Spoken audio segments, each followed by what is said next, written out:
Hello students, कैसे हैं आप सब लोग। आज हम वन शॉट में पूरा का पूरा चैप्टर कवर करेंगे इंडियन इकोनॉमिक डेवलपमेंट का, चैप्टर नंबर 2 यानी कि इंडियन इकोनॉमी 1950 टू 1990। पार्ट 1 का वन शॉट आपने अच्छे से देख लिया चैप्टर 1 का, जिसके अंदर हमने कंप्लीट वन शॉट के अंदर पूरा का पूरा चैप्टर 1 कवर किया और ऐसे ही क्लास पूरा का पूरा सिलेबस कवर करेंगे। तो पार्ट 2 आई होप आप लोग अच्छे से देख के रिवीजन कर लोगे, ताकि आगे जब हम इसका वन शॉट रिवीजन लेके आए और इन शॉर्ट में तो आपको बहुत अच्छे से समझ आए। तो स्टार्ट करते हैं इंडियन इकोनॉमिक डेवलपमेंट का one shot, chapter number 2 Indian economy 1950 to 1990। इससे पहले हम लोगों ने देखा Indian economy on the eve of independence, यानी कि आजादी मिलने से पहले का जो दौर है वो कैसा था, अंग्रेजों ने हमारी पूरी इकोनॉमी को किस तरीके से क्लास बर्बाद किया, इसके बारे में हमारी कंट्री के अलग अलग क्लास कंडीशंस कैसी थी, डेमोग्राफिक प्रोफाइल कैसा था, ट्रांसपोर्टेशन कैसा था, हमारे इंडस्ट्रियल सेक्टर कैसा था, एग्रीकल्चर सेक्टर कैसा था, ये सब हमने देख लिया।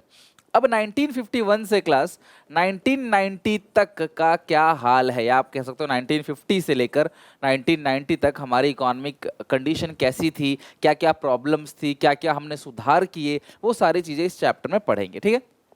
तो जैसे ही इंडियन इकोनॉमी में क्लास इंडियन गवर्नमेंट आई, यानी कि 1947 में आज़ादी मिलने के बाद जब सरकार बन गई, हमारा कॉन्स्टिट्यूशन पूरी तरीके से बन गया, तो सरकार का मेन फोकस था कि हमारी इकोनॉमी में रिफॉर्म्स किस तरीके से लाया जाएगा, सुधार किस तरीके से लाया जाएगा। अंग्रेजों ने जो हमारी इकोनॉमी को पूरी तरीके से डिस्ट्रॉय कर दिया है, अब हम उसको सुधार कैसे लेके आएंगे, किन किन पॉलिसीज़ को, हमारा इकोनॉमिक सिस्टम कैसा होगा, किस टाइप की इकोनॉमी बनाएंगे, किस तरीके से कंट्री के रिसोर्सेज को पूरी की पूरी इकोनॉमी में डिस्ट्रीब्यूट करेंगे, ये सारी क्लास प्रॉब्लम हमारे सरकार की थी। After independence there is need to reconstruct, पुनर्निर्माण, दोबारा निर्माण करना था हमारी इकोनॉमी को। Therefore the most important task जो थी सरकार के सामने वो था क्लास इकोनॉमी सिस्टम, यानी हमारी इकोनॉमी का सिस्टम किस तरीके से होगा।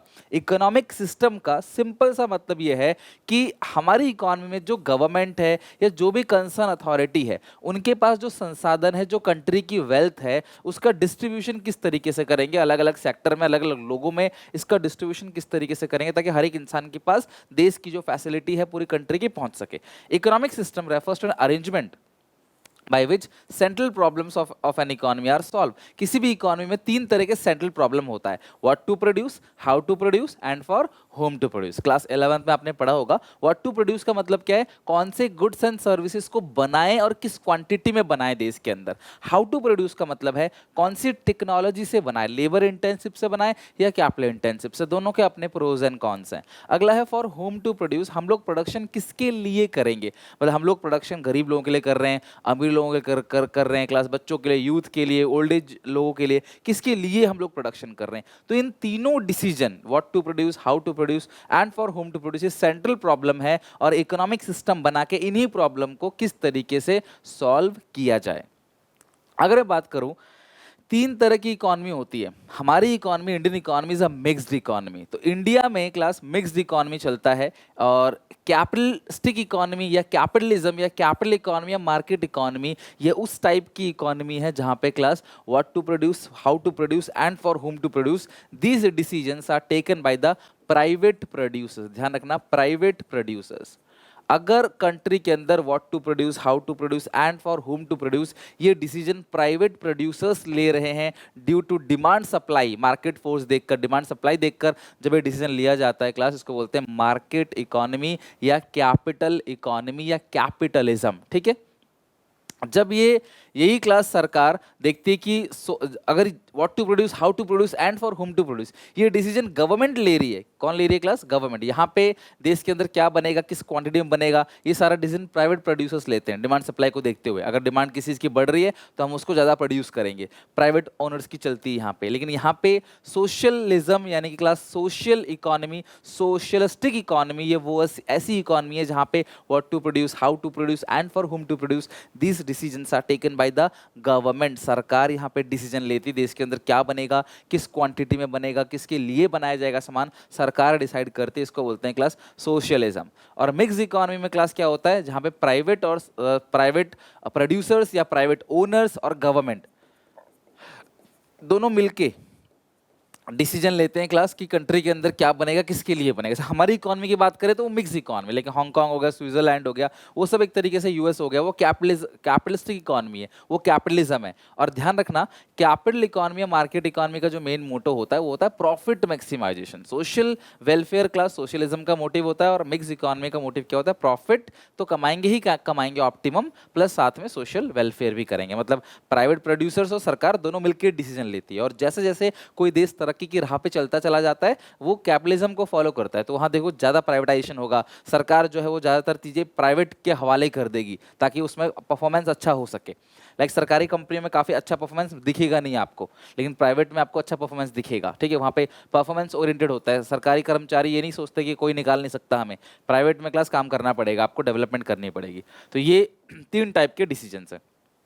आई अगेन रिपीट, 1950 के बाद जैसे ही क्लास हमारे पास सारे के सारे संसाधन आ गए, हमारा कॉन्स्टिट्यूशन रेडी हो गया, हमारी सरकार ने डिसाइड किया क्लास कि हमारी इकोनॉमिक सिस्टम कैसे होगा, हमारा इकोनॉमी बनेगा किस तरीके से, हमारे पास जो रिसोर्सेस है, संसाधन है, उसको हम लोग क्लास हर एक गरीब अमीर तक किस तरीके से इक्वली क्लास डिस्ट्रीब्यूट करेंगे, या फिर क्लास सबका पार्टिसिपेशन कैसे करेंगे। इसके लिए 3 टाइप की इकोनॉमी होती है क्लास। सबसे पहला capital economy, socialist economy, mix economy. Capitalistic economy में सारा डिसीजन प्राइवेट प्रोड्यूसर्स लेंगे, what to produce, how to produce and for whom to produce.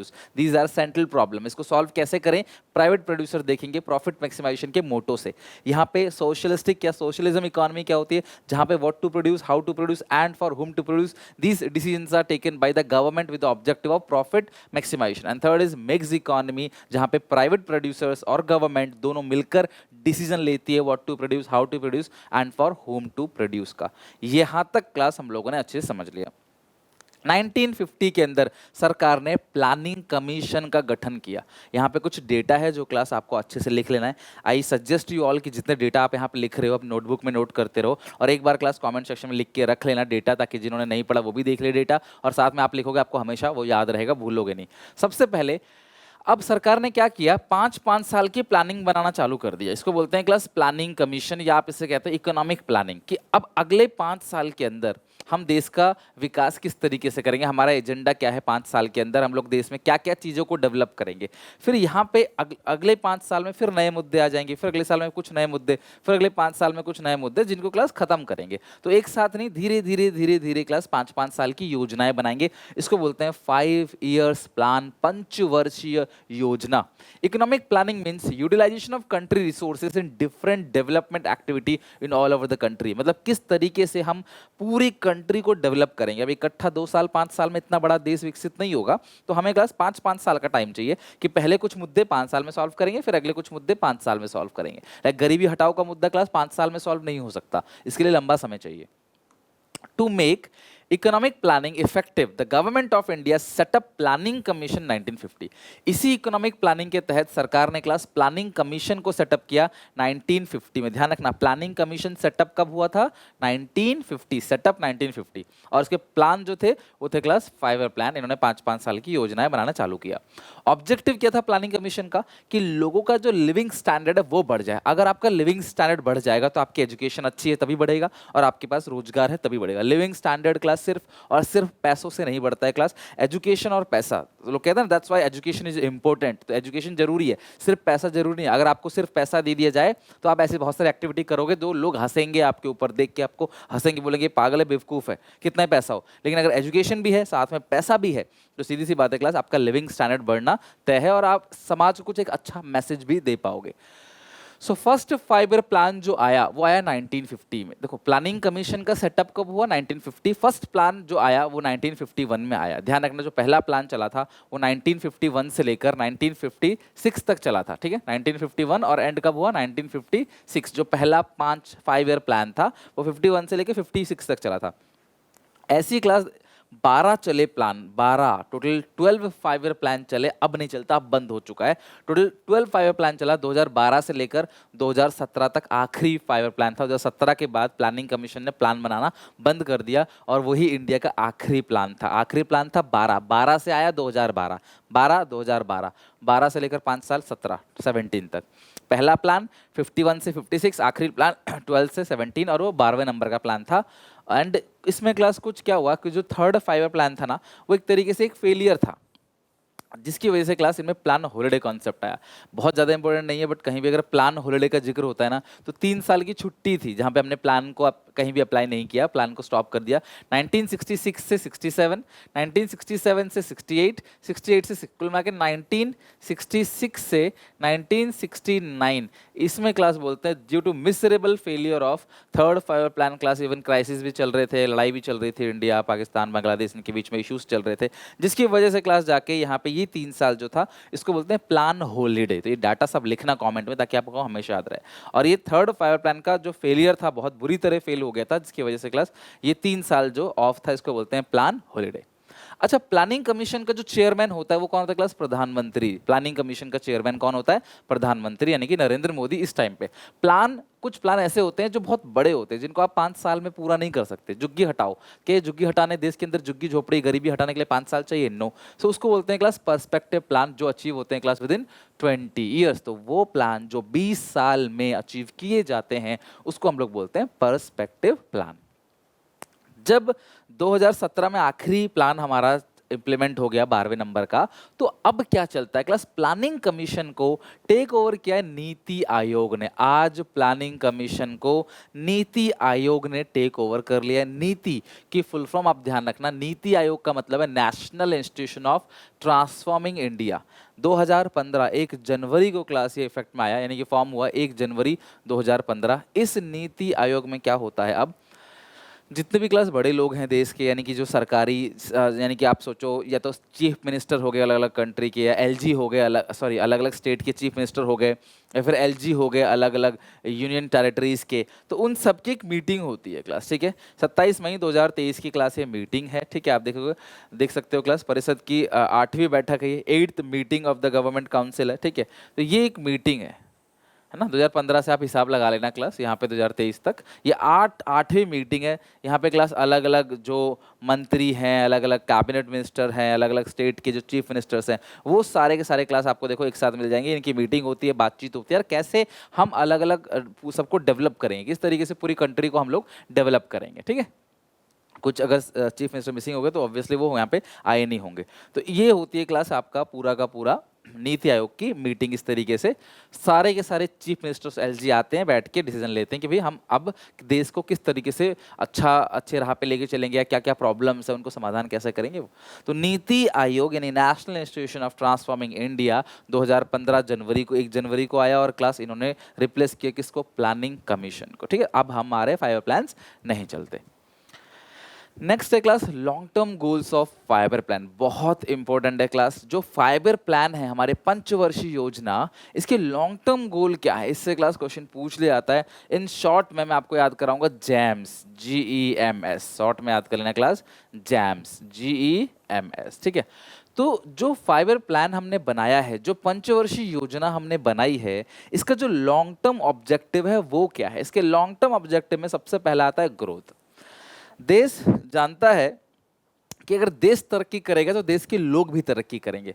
अगर हमारी इकोनॉमी ग्रो करेगी, प्रोडक्शन बढ़ेगा, फैक्ट्री के अंदर जीडीपी बढ़ेगी, फैक्ट्री के अंदर लोग ज़्यादा आउटपुट बनाएंगे तो ज़्यादा लोगों को रोजगार मिलेगा, ज़्यादा सामान बनेगा तो पर पर्सन जो है इंसानों को ज़्यादा सामान मिलेगा। एग्जाम्पल, किसी देश में 100 लोग रहते हैं, ठीक है, और उस देश में 500 रोटी बनाई जाती है, तो हर इंसान को 5 रोटी मिल रही है खाने के लिए। लेकिन अगर यही 500 रोटी की जगह 700 रोटी बना दी जाए तो हर एक इंसान को 7 रोटी मिलता है खाने को। यानी कि अगर हम प्रोडक्शन बढ़ाएंगे तो देश के लोगों का रोजगार भी बढ़ेगा, बिकॉज पहले 500 रोटी बनाई जाती थी, अब 700 रोटी बनाई जाती थी, तो लोगों को तनख्वाह कम मिलती थी, अब रोटी ज़्यादा बना रहे हैं, तनख्वाह ज़्यादा मिलेगी, और साथ में क्लास पर पर्सन के पास जो आउटपुट होगा वो भी ज़्यादा होगा।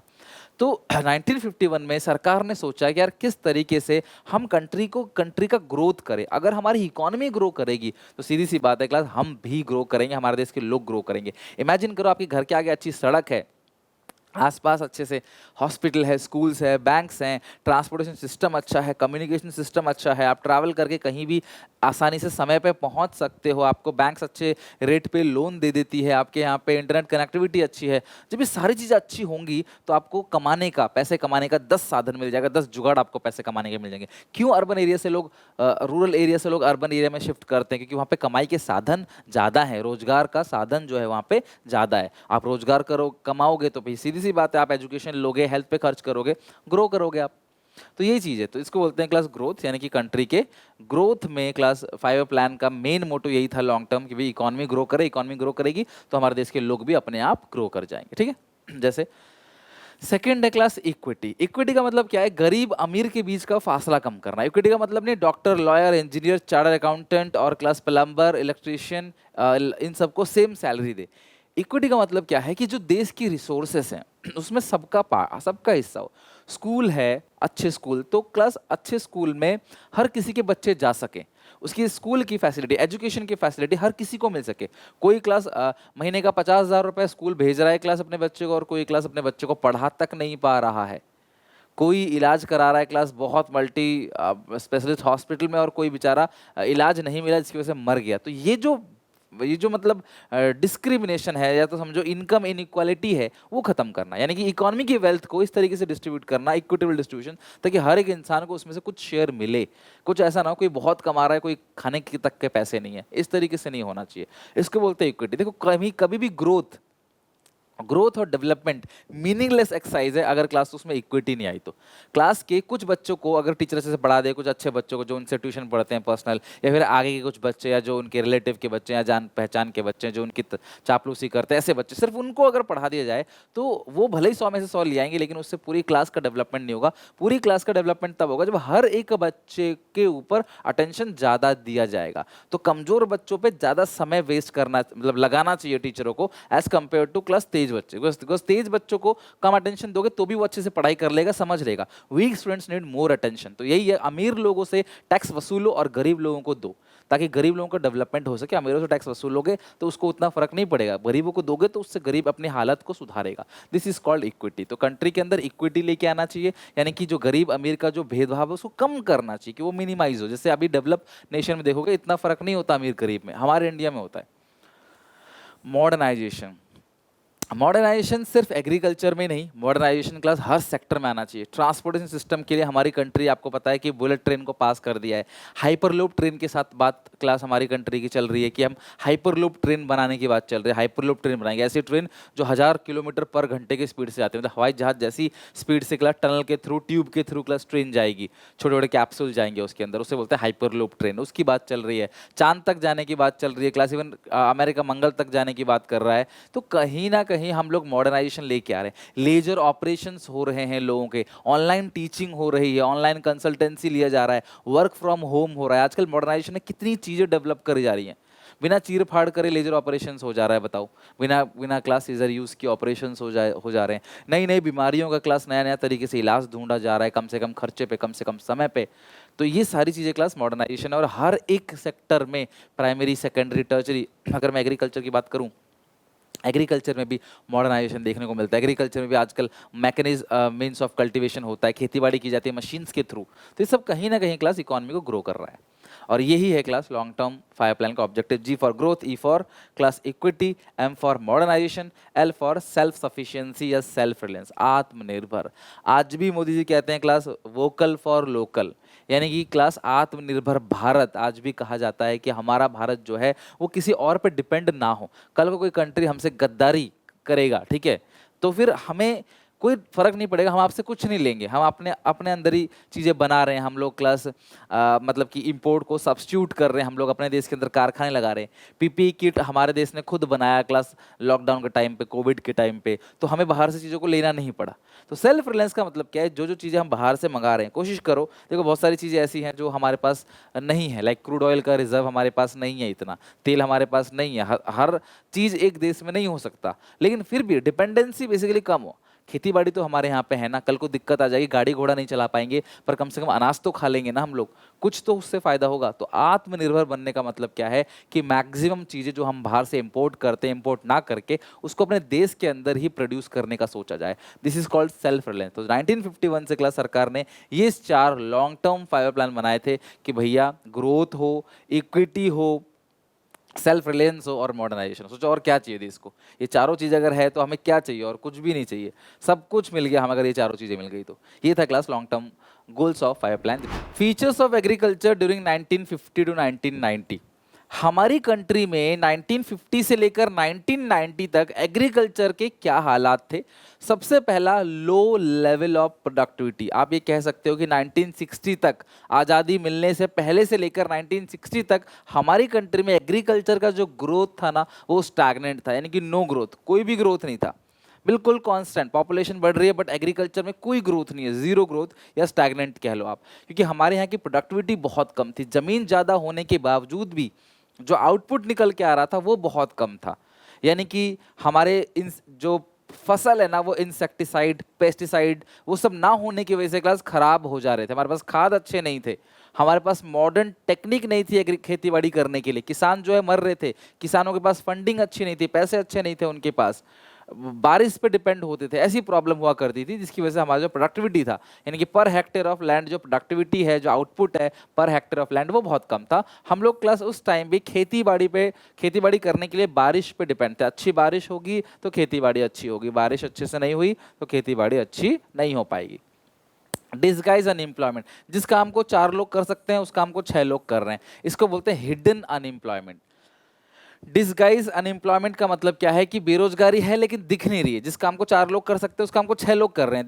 देखा जाए तो वो लोग 6 के 6 लोग बेरोजगार है, बट नहीं, उस काम को 4 लोग भी कर सकते हैं। मेरे कहने का मतलब क्या है कि अगर किसी काम को 6 लोग कर रहे हैं और 100 आउटपुट बन रहा है, अगर आप 2 लोगों को निकाल दो तो भी आउटपुट 100 बनेगा। यानी कि वो 2 लोग जो है वो बेरोजगार थे लेकिन वो दिख नहीं रहे थे, इसको बोलते हैं डिसगाइज या हिडन अनएम्प्लॉयमेंट। आमतौर पे क्लास एग्रीकल्चर सेक्टर में देखने को मिलता है और रूरल एरिया में देखने को मिलता है कि लोग जो है जिस काम को 4-5 लोग कर सकते हैं उस काम को 10-12 लोगों का पूरा परिवार लगा हुआ है उस काम को करने में, इसको बोलते हैं डिसगाइज अनएम्प्लॉयमेंट। सब्सिस्टेंस फार्मिंग, किसान अनाज उगा रहे थे लेकिन अपने लिए।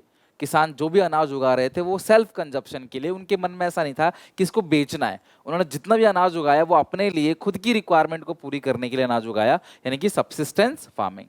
अगला, conflicts between landlord and tenant. Landlord का मतलब जमींदार और टेनेंट का मतलब है किसान। इन दोनों के बीच में ना क्लास कॉन्फ्लिक्ट्स थे, लड़ाई झगड़े चल रहे थे, जो कि क्लास जमींदारी सिस्टम से ही चलते आ रहे थे। किसानों का शोषण होता है, जमीन का जो रेंट है वो बहुत ज़्यादा लिया जाता है किसानों से। लाइक अगर ये मेरी ज़मीन है, आप इस पर खेती बाड़ी कर रहे हो तो मैं आपसे बहुत ज़्यादा अनाज का हिस्सा ले लूंगा और आपको ही कम हिस्सा दूंगा। तो ये ऐसी प्रॉब्लम क्लास कर रहे थे पहले, जिसकी वजह से उनके बीच में विवाद था। फ्रैगमेंटेड लैंड होल्डिंग, एग्रीकल्चर के फीचर की बात करें 1950 से लेकर 1990 तक, तो जो जमीन थी लोगों के पास वो बहुत दूर दूर थी। पहले लोगों के पास जमीन बहुत थी। अगर कोई आपके पिताजी से पूछे कि उनके पास कितनी जमीन है उनकी बनाई हुई, तो वो बहुत कम है, लेकिन उनके आपके दादाजी के पास जो जमीन होगी वो बहुत ज़्यादा होगी। और क्लास जमीन का ऐसा सीन था क्लास, पहले लोगों के पास बहुत दूर दूर जमीन हुआ करता था। अगर मुझे खेती बाड़ी करनी है, थोड़ी जमीन यहाँ है, थोड़ी वहाँ है, थोड़ी और दूर है, तो मैं खेती बाड़ी कैसे करूँगा? तो जमीन थी लोगों के पास लेकिन फ्रैगमेंटेड, अलग अलग जगह पे टुकड़ों में जमीन थी। देन आते हैं क्लास लैंड रिफॉर्म्स। एग्रीकल्चर के प्रॉब्लम्स को खत्म करने के लिए सरकार लेके आती है land reforms. These are the following measures, ये सारे मेजर्स सरकार ने लिए हैं टू प्रमोट लैंड रिफॉर्म्स, यानी एग्रीकल्चर को ग्रो करने के लिए लैंड रिफॉर्म्स आया गया। लैंड रिफॉर्म्स का मतलब क्या है? Changing the rules and regulation regarding to the land ownership. जमीन ओनरशिप, यानी किसके पास कितनी जमीन होगी, इसके रिगार्डिंग जो भी लैंड रूल्स थे पुराने, उनको हटा के नए रूल्स बनाए गए। और लैंड रिफॉर्म्स में बेसिकली क्लास ये 5 पॉइंट है। इन्होंने सबसे पहले क्या किया? Evolution of intermediaries. किसानों को जमीन दे दी और किसानों से बोला भैया आप ही इस जमीन के मालिक हो, आप खेती बाड़ी करो। पहले क्या होता था? जमींदार जो है वो किसानों को, यानी कि फार्मर्स को या पेजेंट्स को अपने यहाँ पे बुला के अपनी खेती बाड़ी में काम कराता था। क्लास लैंड रिफॉर्म्स के तहत सरकार ने एक बहुत अच्छा स्टेप लिया। सरकार ने क्या किया क्लास? इनको ही जमीन दे दी किसानों को, लेकिन जो बहुत, अब जमीन दे दी बहुत लो रेट पे, सब्सिडाइज रेट पे, लेकिन जो बहुत गरीब किसान थे ना उनको इससे ज़्यादा फायदा नहीं हुआ। तो ये था क्लास सबसे पहला पॉइंट, एबोल्यूशन, यानी खत्म कर देना, हटा देना इंटरमीडिएरीज, यानी कि मिडल मैन। जितने भी मिडल मैन थे ना बीच में, सब हटा दिया। किसान अपनी जमीन पे खेती बाड़ी करेगा, अपना अनाज सरकार को बेचेगा। इस तरीके से चीजें हो गई थी। सेकंड जो है रेगुलेशन ऑफ रेंट, सरकार ने रेंट रेगुलेट कर दिया 1/3, जो कि मैक्सिमम रेंट है। यानी कि आप मैक्सिमम जो रेंट ले सकते हो वो 1/3 ले सकते हो। यानी कि अगर मैं जमींदार हूं, मेरे पास जमीन है और क्लास मान लो 6 लाख का अनाज उगाया गया है, तो मुझे मैक्सिमम जो मिलेगा वो 2 लाख मिलेगा, 4 लाख तो किसान को मिनिमम मिलेगा ही मिलेगा। तो मैक्सिमम रेंट सरकार ने रेगुलेट कर दिया, दैट इज 1/3। लैंड सीलिंग, जिनके पास एक लिमिट से ज्यादा जमीन है, जो बड़े बड़े जमींदार थे, राजा महाराजा टाइप के लोग थे, जिनके पास बड़े हिसाब जमीन थी, सरकार ने एक लिमिट लगा दी, भैया कोई भी इससे ज्यादा जमीन अपने पास नहीं रख सकता, ये मैक्सिमम लिमिट है भैया, इससे ज्यादा जमीन तो आप अपने पास नहीं रख सकते, that is called land ceiling. लेकिन इसमें भी कई सारे बड़े लोगों ने क्लास बहुत सारा प्रोटेस्ट किया, इसमें बहुत अड़ंगा डाला, लूप होल्स निकाले इसके कि ये देखो जमीन छीने की दुख तो होगा ही, बट लेकिन इतना दुख नहीं हुआ था क्योंकि बट उस टाइम पे जमीन की इतनी वैल्यू नहीं थी जो आज है। आपने देखा होगा राजा महाराजा को टाइम पे लोग पूरा का पूरा स्टेट जो है या विरासत जो है वो गिफ्ट कर देते, हमने पूरा मुंबई गिफ्ट कर दिया, हमने दिल्ली सल्तनत आपको दे दी, पहले आप मूवीज में देखते होगे सब। तो यार तब एक बात अलग थी, तब क्लास इतनी वैल्यू नहीं थी लैंड की, जो अब आप तो छोटा सा टुकड़ा ही जमीन का करोड़ों का मिलता है। तो इसीलिए क्लास लैंड सीलिंग जो है वो लगाया गया, यानी कि जिसके पास एक लिमिट लगा दी गई लैंड की, उससे अब जिसके पास जमीन है वो जमीन सरकार ले लेगी और जो लैंडलेस लेबर है उनको दे देगी। कंसोलिडेशन ऑफ होल्डिंग्स, मैंने आपसे कहा था ना, फ्रेगमेंटेड लैंड होल्डिंग, जमीन थी लोगों के पास लेकिन स्कैटर्ड प्लेसेस में, अलग अलग जगह पे, तो सरकार ने उन सबको लेके उनको इकट्ठा एक जगह पे जमीन दे दी। अगला है क्लास कोऑपरेटिव फार्मिंग, लोगों को बोला गया गांव में कि खेती बाड़ी एक साथ करो, अगर किसी के पास ये जमीन है, ये जमीन है, ये जमीन है, ये जमीन है, तो आप सब लोग मिलकर ही खेती बाड़ी करो इस प्लॉट पे और शेयरिंग ले लो अपना अपना। किसी के पास मान लो कोई मशीन है या कोई टेक्निक है, कोई किसी चीज़ में अच्छा है, तो सब लोग मिलकर खेती बाड़ी करो, उससे फायदा होता है, दैट इज कॉल्ड को क्लास मतलब कि कोऑपरेटिव फार्मिंग, सब लोग मिलजुल की खेती बाड़ी करो, एक दूसरे की हेल्प करो। तो ये पॉइंट्स थे क्लास लैंड रिफॉर्म्स के, यानी कि ये सारी चीज़ें क्लास जो है सरकार ने लैंड रिफॉर्म्स में लेके आई ताकि जो प्रॉब्लम्स थे एग्रीकल्चर में 1950 टू 1990 में, उन प्रॉब्लम्स को खत्म किया जा सके। नाउ ये सब क्लास पॉइंट आपको एक्सप्लेनेशन में दे रखा है। एबोलिशन ऑफ इंटरमीडियरीज, यानी जो ब्रोकर्स थे उन्हें हटा दिया। Indian government took various steps to abolish intermediaries और zamindar and to make the tiller the owner of land, जो टिलर थे ना उनको ही ओनर बना दिया। This has been done with a view to stopping exploitation of the cultivator by the zamindar. Cultivator यानी कि फार्मर्स, तो फार्मर्स द्वारा जो एक्सप्लोइटेशन हो रहा था ना उसे खत्म करने के लिए सरकार ने किया। This leads to increase in output, growth in agriculture, but even after getting the ownership of land the poorest agriculture labour did not the benefit from land reforms.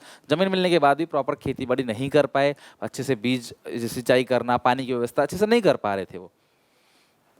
Second is rent regulation, कितना rent class, यानी कि value of crop का 1/3 से ज्यादा, there is a rule that rent can not be exceed 1/3 of the value of crop, जो crop की value है उसे 1/3 से ज्यादा रेंट उसका नहीं होना चाहिए। अगला है land ceiling, it refers to fixing the limit of land that anyone can own, beyond this specified limit all the land belong to a particular person would be taken by the government and allotted to the same landless labour. The main aim behind land ceiling is to promote equity. यही है ना, किसी के पास बहुत ज्यादा जमीन है, हमने पढ़ा था जेम्स, किसी के पास बहुत ज़्यादा ज़मीन है, किसी के पास बहुत कम ज़मीन है ही नहीं, तो उनको ज़मीन लेकर उनसे दे देना, that is called land ceiling. अगला है consolidation of holding, people have land but in scattered places, so government try to consolidation of holding and provide them a land at one place, अलग अलग जगह से ज़मीन लेकर उनको एक ही जगह पे ज़मीन दो। कोऑपरेटिव फार्मिंग का मतलब है, cooperative farming is encourage to further consolidate the gain of consolidation of holding, मतलब अगर 4 लोग मिलके 40 किलो अनाज उगा रहे हैं, तो अगर मतलब अलग अलग 40 किलो उगा रहे हैं तो इकट्ठा मिलेंगे तो 50 किलो अनाज उगाएंगे। तो कंसोलिडेशन का, सिनर्जी का फायदा हमेशा होता है, अलग अलग लोगों की एनर्जी मिलती है तो सिनर्जी बनती है। This would help small holders. Land reforms were successful in Kerala, land reforms Kerala West Bengal में सक्सेसफुल हुआ, वहाँ की सरकार ने इसको अच्छे से अपनाया, और whereas other state did not have the same benefit, तो बाकियों को सेम बेनिफिट नहीं हुआ बिकॉज बाकियों ने सेम लेवल पे कमिटमेंट नहीं किया। ग्रीन रेवोल्यूशन, अगला है क्लास लैंड रिफॉर्म्स का, टेक्निकल रिफॉर्म्स कह लो। लैंड रिफॉर्म्स पहला आपने पढ़ लिया, उसके आपने पॉइंट्स देख लिया क्या क्या इंप्लीमेंट किया। उसके बाद है क्लास ग्रीन रेवोल्यूशन यानी कि टेक्निकल रिफॉर्म्स। मैंने आपसे कहा कि अमेरिका की क्लास चालाकी देखना, इसमें ग्रीन रेवोल्यूशन के पीछे एक स्टोरी है। अमेरिका ने क्या किया क्लास उस टाइम पे, अमेरिका चाहता था सुपर पावर बनना, आपको पता है यूएसएसआर, रशिया और अमेरिका दोनों चाहते थे कि हम सुपर पावर बने, और जिसके पीछे क्लास काफ़ी जो एक कोल्ड वॉर जो है इनके बीच चल रहा था। तब अमेरिका क्या करता है, mechanize means of cultivation, fertilizer class, ये सब चीज़ें लेके आता है, modern agriculture technique America use करता है। अमेरिका के पास इतना अनाज इकट्ठा हो जाता है कि वहाँ के लोग खा लेते हैं, फिर भी वो अनाज सड़ रहा होता है। तब अमेरिका प्लान करता है क्यों ना जो गरीब देश हैं, एशियन कंट्रीज या जो अफ्रीकन कंट्री में जो गरीब देश हैं, इसके अंदर इस मतलब कॉन्टिनेंट के अंदर जो गरीब देश हैं, उनको अनाज दिया जाए, तो उनको फ्री में सरकार अनाज बांटने लगी और इंडिया को भी बोला कि भैया हम आपको अनाज दे रहे हैं और आप हमें बहुत कम पैसे दे देना, बहुत लो रेट दे देना और उस पैसे को भी हम आप ही की कंट्री में इन्वेस्ट कर देंगे। तो इंडिया खुश हो गया। तो इंडिया अमेरिका से अमेरिका एक लॉ था जिसको बोलते हैं पब्लिक लॉ 480, उस लॉ के तहत क्लास अमेरिका हम लोगों को अनाज दे रही थी क्लास और अलग अलग कंट्री को अनाज दे रही थी। हम लोग इतने डिपेंड हो गए थे उनके ऊपर कि हमारी खेती बड़ी अच्छी नहीं हो रही थी और हम उनके ऊपर डिपेंड थे। इंडिया पाकिस्तान के बीच विवाद छिड़ता है क्लास, वॉर छिड़ता है, जिसके बाद अमेरिका हमें धमकी दे डालता है कि भैया हम इस लॉ को चेंज करेंगे, अब हम आपको अनाज नहीं देंगे। अचानक से इंडिया के पैरों तले जमीन फिसल जाती है कि भैया अब क्या होगा, अमेरिका हमें अनाज नहीं देगा तो हमारा देश तो भूखा मर जाएगा। तो उस सिचुएशन में लगा कि भैया किसी पे डिपेंड होना कितना खराब है। तब यहाँ से सुब्रमण्यम साहब गए वहाँ जाके, वहाँ उनको बोला, मनाया कि भाई ऐसा मत करो, हमें टाइम दो। तब अमेरिका ने क्लास एक कंडीशन रखी कि अगर आप मॉडर्न एग्रीकल्चर प्रैक्टिस को फॉलो करोगे देश के अंदर तो हम आपको क्लास अनाज फ्री में देंगे एक समय तक। तब क्लास इंडिया में आई। इंडिया में लोगों ने कसम खा ली कि अब कुछ भी हो हम खेती बाड़ी अच्छी करेंगे। बट हम फंस कहाँ रहे थे कि हमें मॉडर्न एग्रीकल्चर के लिए इंसेक्टिसाइड, पेस्टिसाइड, फर्टिलाइजर, अच्छी सीड्स, ये सब चाहिए था। तब क्लास अमेरिका ने ये सब हमें बेचा, यानी कि हमें एक ट्रैप में फंसाया गया अपनी चीज़ों को बेचने के लिए। अमेरिका हमें बेच रहा था क्लास, हमसे पैसे ले रहा था। बट हमारे देश ने भी डिसाइड कर लिया था कि हम भी कंट्री के अंदर ग्रीन रेवोल्यूशन लेके आएंगे, एक क्रांति लेके आएंगे। इसका नाम था क्लास हरित क्रांति। 1965 1966 का वो पीरियड क्लास, 1960s का भी पीरियड उसको बोलते हैं, 60s का पीरियड, जब क्लास हम लोगों ने हरित क्रांति अपनाई। हमारे जो लोग हैं वो जगह जगह गाँव में जाते थे, लोगों को एनकरेज करते थे खेती बाड़ी करने के लिए, लोगों को अच्छे बीज देते थे, high yielding variety seed HYV seeds, और उन सीड से क्लास काफ़ी ज़्यादा उन लोगों को फ़ायदा हो रहा था। हाई यील्डिंग वैरायटी सीड से फसल की पैदावार बढ़ रही थी। क्या क्या हुआ ग्रीन रेवोल्यूशन में देखते हैं। सबसे पहला, use of high yielding variety seeds, HYV seeds, यानी कि सरकार लेके आई HYV, high yielding variety seeds, यानी ऐसे बीज जिससे क्लास पैदावार बहुत ज़्यादा बढ़ जाती है। हाई यील्डिंग वैरायटी सीड्स सरकार लेके आई। इससे क्लास क्या हुआ, स्वामीनाथन, MS स्वामीनाथन फादर थे ग्रीन रेवोल्यूशन के, HYV सीड्स को भी लेके आए ये। तो इससे फायदा क्या हुआ कि पेड़ों पे फसल बहुत ज़्यादा उगने लगी, यानी जो पौधे थे उसको कीड़े मकोड़े नहीं खा पा रहे थे और आउटपुट अच्छा हो रहा था। कभी कोई आपने कोई ऐसा पेड़ देखा उसमें बिल्कुल फल भर के आ रहे हैं, तो इस तरीके से हो रही थी चीज़ें। दूसरा, यूज़ ऑफ केमिकल फर्टिलाइजर का छिड़काव इन्होंने करना स्टार्ट कर दिया, इंसेक्टिसाइड, पेस्टिसाइड को छिड़कना चालू किया। साइंटिफिक तरीके से ये लोग क्लास क्या कर रहे थे, खेती बाड़ी कर रहे थे, मैं दिखाऊंगा आगे चल के आपको। और मशीन को लेके आए एग्रीकल्चर के अंदर, जैसे ट्रैक्टर हो गया, ट्यूबवेल हो गया, वो चीज़ें। तो देखो इस तरीके से 1960s के पीरियड में क्लास जो ट्रेडिशनल प्रैक्टिसेस थी, जो पुराने तरीके से खेतीबाड़ी करी जा रही थी, उस सिस्टम को पूरी तरीके से हटा के जो नई तरीके से खेतीबाड़ी की जाने लगी, वो चीज़ क्लास सरकार लेके आई। मॉडर्न इनपुट, मॉडर्न टेक्नोलॉजी के थ्रू एग्रीकल्चर किया जाने लगा। इसी को बोलते हैं क्लास ग्रीन रिवॉल्यूशन, हरित क्रांति, जो बेसिकली राइस और वीट के लिए आया शुरू में। ध्यान रखना, क्वेश्चन पूछा आता है ग्रीन रेवोल्यूशन किस चीज़ के लिए था, राइस और वीट के लिए। ठीक है, सबसे पहले आया, फिर धीरे धीरे अदर उसमें चला गया। और कब आया था, खरीफ सीजन में। ध्यान रखना, खरीफ सीजन में सरकार ने ग्रीन रेवोल्यूशन को अडॉप्ट किया फर्स्ट टाइम 1965 1966 में। और क्लास HYV प्रोग्राम को भी तभी, high yield variety seeds programme, जहां पे गांव गांव में जाके बीज बांटने का जो कार्यक्रम चल रहा था, अच्छी बीज जहां से फसल अच्छी हो, पैदावार अच्छी हो, ताकि वो लोग अपने घर की रिक्वायरमेंट को पूरी कर सके और अलग अलग स्टेट में भी जहां पे अच्छी फसल नहीं हो रही वहां पे भी अनाज दे सके, ताकि हमारे देश को अनाज के लिए अमेरिका पर डिपेंड ना होना पड़े। सोचो अंग्रेजों ने कितनी बुरी हालत कर दी थी हमारी, कृषि प्रधान देश होने के बावजूद भी हम लोगों को अनाज के लिए अमेरिका पे डिपेंड होना पड़ रहा था, right. MS Swaminathan, known as the father of green revolution, MS Swaminathan को फादर ऑफ ग्रीन रेवोल्यूशन कहा जाता है। High yielding variety seeds have replaced the conventional seed due to HYV seeds, wheat, rice, class यहाँ पे राइस है, wheat, rice, bajra, jowar, maize and cotton. Productivity rise in organization is form, एक organization class बनाई गई जिस ऑर्गेनाइजेशन का नाम था नेशनल सीड कॉरपोरेशन, और उसका काम था कि वो अलग अलग जगह पे इस बीज को बांटे। तो HYV सीड्स लाया गया ग्रीन रेवोल्यूशन में, सबसे पहली चीज। दूसरी चीज है यूज ऑफ केमिकल फर्टिलाइजर। आपने देखा होगा इस तरीके से छिड़काव करते हैं केमिकल का, ताकि कीड़े, या एक तरीके से समझ लो कि खाद की तरह ये काम आता है ये सारी चीज़ें। तो to increase productivity government promote the use of chemical fertilizer. जो केमिकल फर्टिलाइजर है उसको सरकार ने प्रमोट करना चालू किया ताकि फसल खराब ना हो, फसल हमारी बर्बाद ना हो। अगला है यूज ऑफ इंसेक्टिसाइड, पेस्टिसाइड, ऐसे कीड़े आपने वर्म देखा होगा, ऐसा कीड़ा आपने देखा होगा पत्तों पे लग जाते हैं, ये पत्तों में छेद कर देते हैं, पत्तों को खा लेते हैं, जिसकी वजह से फसल अच्छी नहीं होती, फसल बर्बाद हो जाती है। तो इन कीड़ों को मारने के लिए कीटनाशक वगैरह छिड़काव किया जाने लगा। तो इससे क्या होगा, हमारी फसल सेफ रहने लगी। जो गाँव में खेती बाड़ी करते हैं उनको ये सब पता होगा। To protect crop against the disease and insect, कीड़े मकोड़े ना लग जाए, बीमारी ना लग जाए क्लास इनको पत्तों को, पौधों को, तो क्लास इस सिचुएशन में सरकार ने इंसेक्टिसाइड और पेस्टिसाइड्स को इंट्रोड्यूस किया ताकि हमारी पैदावार अच्छी हो, हमारी फसल हरी भरी हो, ज़्यादा आउटपुट आएगा, ज़्यादा पैसे कमाएंगे। साइंटिफिक फार्म ऑफ मैनेजमेंट, इस तरीके से क्लास ग्रीन नेट यूज़ करके या फिर क्लास साइंटिफिक तरीके से पौधे को उगाना, ताकि एक पौधे को जो क्लाइमेट कंडीशन चाहिए होती है वो प्रॉपर तरीके से देके क्लास बड़ा करना, बिकॉज थोड़ा सा बड़ा पौधा हो गया ना, तो इस तरीके से उसको बड़ा करके नॉर्मली देखो, नॉर्मली एक बीज डालोगे ना तो वो पौधा बनेगा बड़ा मुश्किल है, लेकिन पहले से आपने उसको एक प्रॉपर तरीके से टेस्ट ट्यूब में क्लास पौधा बना दिया ना, फिर क्लास आप उसको डालोगे तो आपका आउटपुट अच्छा मिलेगा। तो साइंटिफिक तरीके से साइंस का यूज़ करके क्लास खेतीबाड़ी करना यहाँ पे यूज़ किया गया। More focus on scientific cultivation instead of conventional method of plugging या farming. Scientific method are use selection of crop कौन सी होगी, क्वालिटी ऑफ बीज की क्वालिटी क्या होगी, सॉइल कैसी होगी, कैसी मट्टी चाहिए उसको, मतलब उपजाऊ मट्टी कैसी चाहिए, फर्टिलाइजर कौन कौन से चाहिए, ड्राई फार्मिंग प्रैक्टिसेस मतलब बिना सॉइल के भी क्लास उगाया जा सकता है पौधा। तो वो सारी चीज़ें क्लास एक तरीके से साइंस रिसर्च करके, साइंस लगा के खेतीबाड़ी हम लोग कर रहे थे ग्रीन रेवोल्यूशन के तहत। मैकेनाइज मीन्स ऑफ कल्टीवेशन, अगर बारिश नहीं भी हो रही तो क्लास ट्यूबवेल लगाया जाता है, पानी का प्रॉपर साधन दिया जाता है, ट्रैक्टर वगैरह होता है जिससे क्लास 10 लोगों का काम अकेला ट्रैक्टर खुद भी कर सकता है और कम समय में कर सकता है। तो इस तरीके से टेक्नोलॉजी को इंट्रोड्यूस किया गया खेतीबाड़ी में 1965-1966 में, यानी क्लास ग्रीन रेवोल्यूशन में। Introduction of machinery in agriculture like tractor and tube bell. Government helps small farmers so that they can buy these machineries through commercial bank. सरकार इवन क्लास हेल्प भी कर रही थी ताकि वो इन मशीनरीज को बैंकों से खरीद सके कम रेट ऑफ इंटरेस्ट पे। समझ रहे हो? तो इस ग्रीन रेवोल्यूशन ने क्लास एक्चुअली में इंडिया को कहीं ना कहीं सेल्फ रिलायंस की राह पे ले चला 1965-66 से।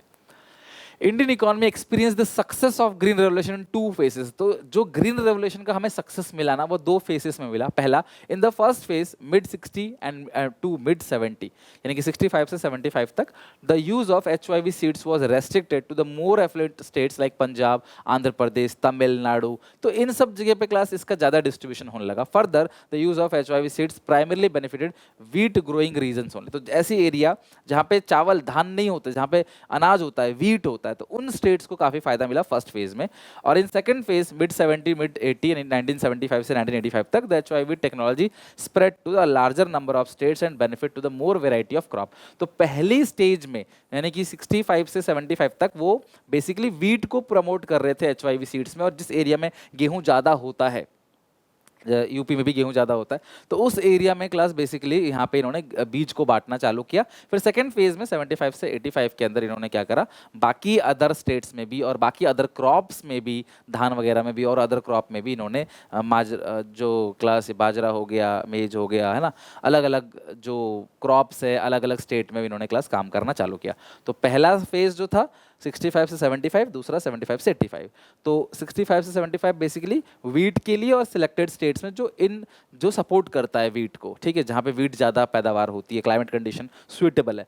फिर उसके बाद क्लास अदर स्टेट्स में, और फिर क्रॉप्स को बढ़ा दिया गया। पहले वीट था, फिर सेकंड फेज में नंबर ऑफ क्रॉप्स बढ़ा दिए गए। ये सारी बातें थी class complete A to Z green revolution की, हरित क्रांति की, ठीक है।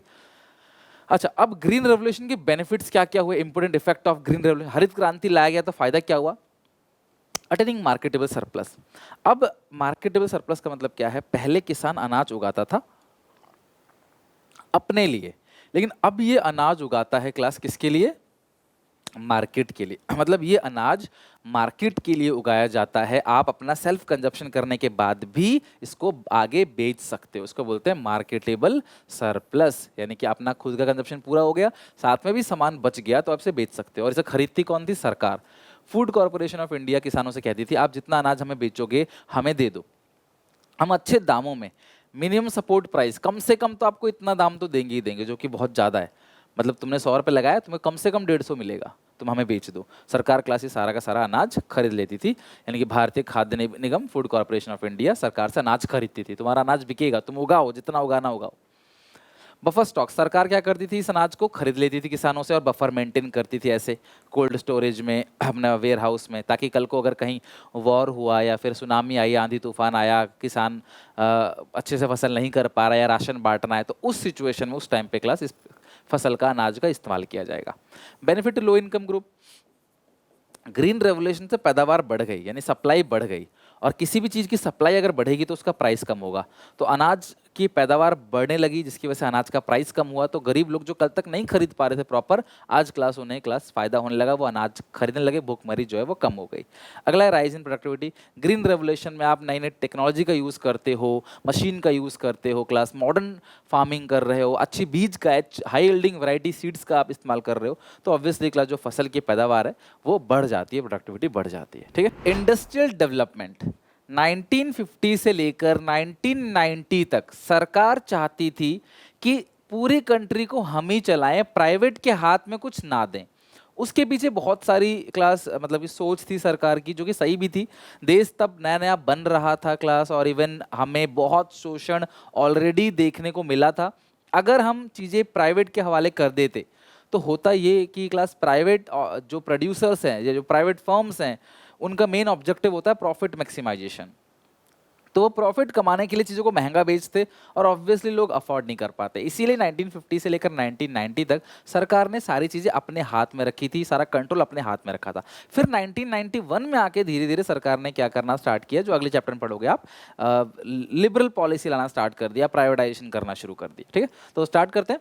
इंडस्ट्रियल पॉलिसी डेवलपमेंट में role of public sector in industrial development. Industries को, इकोनॉमी में जितनी भी इंडस्ट्रीज थी ना, उनको डेवलप करने में सरकार का बहुत बड़ा रोल था। क्यों? क्योंकि क्लास सरकार के पास काफी पैसा था और प्राइवेट सेक्टर के पास पैसों की कमी थी, lack of capital in private sector. जितने भी प्राइवेट बिजनेसमैन हैं, प्राइवेट फर्म्स है ना, उनके पास पैसों की बहुत दिक्कत थी। उनके पास इतना पैसा नहीं था कि वो बड़े लेवल पे कारखाने को सक्सेसफुली रन कर सकें। सेकंड है एम्प्लॉयमेंट क्रिएशन। सरकार रोजगार दे रही थी दो तरीके से, सरकारी कंपनी में, पब्लिक सेक्टर अर्निंग, जो सरकारी कंपनीज थी उनमें, जो गवर्नमेंट एंटरप्राइजेस थी उनमें लोग काम कर रहे थे, और साथ में एडमिनिस्ट्रेटिव सर्विसेज, जितने भी क्लास एडमिनिस्ट्रेटिव सर्विसेज है, पुलिस है, डिफेंस है, ठीक है, आर्मी नेवी, जो भी अलग अलग टाइप के एयरफोर्स है, या फिर क्लास आईएएस आईपीएस, इनकी भर्तियों में क्लास जो लोग काम कर रहे थे ना, वो सरकारी थे। तो कुल मिला के ऑब्वियसली सरकार रोजगार दे रही थी उस टाइम पे। लोग ज़्यादातर काम सरकारी कंपनियों में ही कर रहे थे। आज ज़्यादातर लोग प्राइवेट कंपनी में काम कर रहे हैं, लेकिन उस टाइम पे ज़्यादातर लोग सरकारी कंपनी में काम करते थे। सरकार के पास इंफ्रास्ट्रक्चर स्ट्रांग था, transport, communication, banking, insurance, finance, सरकार के पास ये सब स्ट्रांग था। सरकार के पास पैसों की दिक्कत नहीं थी as compare to private producers, उनको पैसों की दिक्कत थी। तब कोई बड़े बड़े प्लेयर्स नहीं थे, है ना। अब टाटा बिरला यही सुनते हो क्लास, इसके अलावा कोई बड़े बड़े प्लेयर नहीं थे। तो सरकार चाहती थी कि भैया हमारे पास स्ट्रांग इंफ्रास्ट्रक्चर है, हम लोग काम कर सकते हैं प्रॉपर तरीके से, इसलिए सरकार इंडस्ट्रीज को खुद डेवलप करना चाहती थी। 1950 से लेकर 1990 तक की ये सरकार की सोच है। जनरेशन ऑफ इनकम, सरकार क्लास इनकम जनरेट कर रही थी इकोनॉमी में, मतलब जो नेशन की इनकम थी वो गवर्नमेंट की तरफ से ज़्यादा आ रही थी, प्राइवेट की तरफ से कम आ रही थी। इतने बड़े प्लेयर ही नहीं थे प्राइवेट के, जो थोड़े बहुत थे उन्होंने अंग्रेजों ने बर्बाद कर दिया। अगला क्लास सबसे मेन जो मैं मानता हूँ पर्सनली, वो है class objective of social welfare. सरकार जब अपनी कंपनी चलाती है, कंपनी बनाती है, तो रोजगार तो देती ही देती है, नेशन में इनकम भी क्रिएट करती है, लेकिन साथ में सरकार का जो मेन मोटो होता है वो होता है सोशल वेलफेयर का। जबकि प्राइवेट बिजनेसमैन का जो मेन मोटो होगा वो सोशल वेलफेयर नहीं होगा, वो प्रॉफिट मैक्सिमाइजेशन होगा। तो सरकार का ऑब्जेक्टिव सोशल वेलफेयर था, इसीलिए सरकार क्लास सारी चीज़ें अपने हाथ में रखती थी। तो क्वेश्चन अगर आता है role of public sector in industrial development, तो क्लास आपको इन पॉइंट्स को लिखना है और क्लास दो दो तीन तीन लाइन हर एक पॉइंट को एक्सप्लेन करना है। नेक्स्ट है क्लास इंडस्ट्रियल पॉलिसी रेजोल्यूशन। ध्यान समझना, इंडस्ट्रियल पॉलिसी रेजोल्यूशन का ये जो है फेज 2 है। इसका जो फेज 1 आया था वो 1948 में आया था। इंडस्ट्रियल पॉलिसी रेजोल्यूशन का जो फेस आया वो आया क्लास 1948 में, और जो फेस नंबर 2 आया वो 1956। इंडस्ट्रियल पॉलिसी रेजोल्यूशन में 1956 में इन्होंने 3 स्केड्यूल बनाए। तो जो इंडस्ट्रियल पॉलिसी रेजोल्यूशन के स्केड्यूल हैं वो क्लास 1956 में बनाए इन्होंने। स्केड्यूल ए में इन्होंने बोला, ध्यान समझना, 17 ऐसी इंडस्ट्रीज हैं जो पूरी तरीके से स्टेट ओन है, मतलब इस काम को, इन इंडस्ट्री को प्राइवेट कंपनी वाले नहीं खोल सकते। 17 इंडस्ट्री, 12 ऐसी इंडस्ट्रीज हैं जिनमें क्लास सारा का सारा काम सरकार ही करेगी, ओन सरकार करेगी, लेकिन ये प्राइवेट की हेल्प ले सकती है इस काम में। लाइक अगर वो एक घर बना रहे हैं तो मटेरियल प्राइवेट से मंगा सकते हैं एग्जाम्पल के तौर पे। बाकी जो भी इंडस्ट्री बची वो इन्होंने क्लास दे दिया किसको, प्राइवेट सेक्टर को। सोचो यार, प्राइवेट को कुछ भी नहीं दिया, 17 बड़ी इंडस्ट्री अपने पास रख ली, 12 और रख ली, बचे कुछ इंडस्ट्री क्लास जो है वो इन्होंने प्राइवेट सेक्टर को दे दिया। तो ये शेड्यूल ए बी सी बहुत अच्छे से ध्यान रखना क्लास, क्योंकि बिकॉज ये एक इंपॉर्टेंट टॉपिक है इस पूरे चैप्टर का। Schedule A में, under this schedule there are 17 industries which are exclusively owned by the state. Industry like arms, ammunition, हथियार हो गया, atomic energy हो गया, iron steel industry हो गया, heavy machinery, mineral oil, coal, aircraft, खाली oil, railway, shipping, ये सारी की सारी इंडस्ट्री सरकार ने बोला भैया एक्सक्लूसिवली पूरी तरीके से इसे हम ही चलाएंगे, आप प्राइवेट वाले मत चलाओ, इसको हम चलाएंगे, उनको अलाउ नहीं किया। शेड्यूल बी के अंदर under this schedule 12 industry which are state own, in which the state would generally set up new enterprises but in which private enterprise would be expected only to supplement the effort. यानी class वो कहीं ना कहीं state की industry में help कर सकती हैं। फर्टिलाइजर्स हो गया, एल्युमिनियम हो गया, मशीन टूल हो गया, अदर माइनिंग एक्टिविटी हो गया, इसमें भी सरकार ने कुल मिला के अपना कब्जा कर लिया। बाकी जो बची कुछ इंडस्ट्री है वो शेड्यूल सी में डाल दिया। Under this schedule the remaining industries are developed by the private sector but they have to take license from the government। यानी कि अभी भी उनको लाइसेंस लेना पड़ेगा। इस लाइसेंस राज को सरकार ने 1991 में आके खत्म कर दिया, बट उससे पहले इनको छोड़कर 17 और 12, 17, 12 इनको छोड़कर जो इंडस्ट्रीज है वो आप चला सकते हो हमसे परमिशन लेके। In order to open new industry और expand the production, however nowadays it is easy to obtain licence from the government. Government also provide subsidy, tax benefit to those company who establish their business in backward area. तो आजकल simple licence लेना, उस time पे licence में problem होती थी, because देश जो है जस्ट आज़ाद हुआ, सबको मनसाती भी लूट लेना, प्राइवेट लोग तो लूटेंगे भी, सीधी सी बात है, प्रॉफिट मोटिव है, वो सीधे एक ही चीज़ देखते हैं, मुनाफा, कैसे मुनाफा हो।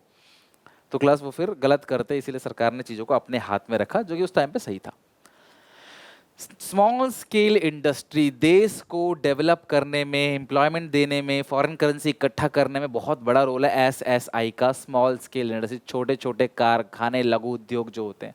स्मॉल स्केल इंडस्ट्री को रिकॉग्नाइज किया था 1955 में, और 1955 में क्लास यहाँ पे 1950 में आ गया था स्मॉल स्केल इंडस्ट्री। उस टाइम पे क्लास जो कंपनी में असेट का इन्वेस्टमेंट 5 लाख से कम का है, ठीक है, अप टू 5 लाख का इन्वेस्टमेंट है, उसको बोलते हैं स्मॉल स्केल इंडस्ट्री। ऐसी इंडस्ट्री जिसमें 5 लाख रुपए तक की मशीनरी पड़ी हुई है, 5 लाख तक का इन्वेस्टमेंट हो रखा है मशीन में, उसको बोलते हैं क्लास स्मॉल स्केल इंडस्ट्री। आपको लगेगा सर 5 लाख तो बहुत कम है, लेकिन आप सन देख लो 1950, तो तब क्लास 5 लाख रुपए एक्चुअली में क्लास जो है वो अच्छा खासा अमाउंट था। तो ऐसे 5 लाख से कम जिन्होंने अपने में से 4 लाख की असेट लगा रखी है, बिजनेस में 5 लाख का असेट लगा रखा है, वो स्मॉल स्केल इंडस्ट्री है। सरकार उनको प्रोटेक्ट करती थी, टैक्स कंसेशन देती थी, उनके लिए कुछ प्रोडक्ट को रिजर्व करती थी। और आज की दिन अगर बात करें क्लास, तो ये लिमिट जो है असेट्स की वो 10 करोड़ तक पहुंच गई। ये टाइम टाइम चेंज होता रहता है, ठीक है। पहले 2016 की बात करें तो 1 करोड़ था। और ये जो small scale industry generally labour intensive होते हैं, इसमें लेबर काम कर रहे होते हैं, तो लेबर को रोजगार भी मिलता है। और एक जगह बड़ी कंपनी खोलने से अच्छा अलग अलग जगह छोटी छोटी कंपनी है, तो वहाँ के आसपास के लोगों को वो रोजगार दे रहा था। तो ये स्मॉल स्केल इंडस्ट्री काफी फायदा हुआ, जिसके 5 साल बाद 1955 में class the village and small scale industry committee, जिसको बोलते हैं कार्वे कमेटी, ने इसको रिकॉग्नाइज किया as a small scale industry. तो प्रॉपर प्रोटेक्शन मिला इनको।